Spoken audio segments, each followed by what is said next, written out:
a 13-year-old with too much intensity put on them can do some damage pretty quickly that may or may not show up at 13, by the way. And we see this with Mm. pitching, with MRIs of elbows that are damaged or cross threshold at 22.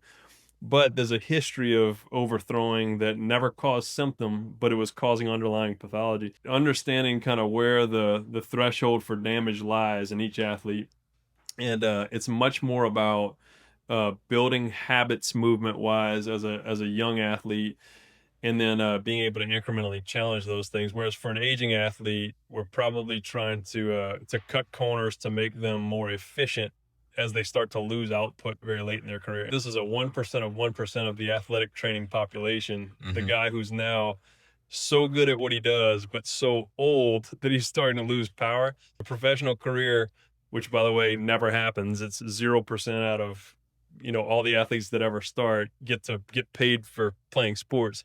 If you're so privileged that you get to play to the point where you're starting to actually age, that's a really unusual situation. And in that case, the few dinosaurs that exist in professional sports, it's really about cultivating efficiency movement wise, because output is no longer what it once was, Hmm. and cultivating lack of symptom, because if they just feel good enough at a certain age. You mentioned Lance Berkman earlier, being 37 years old and becoming an all-star. He could go out in jeans and flip-flops and hit home runs if he just doesn't hurt. The skill level is so high, you just need to get them feeling good enough.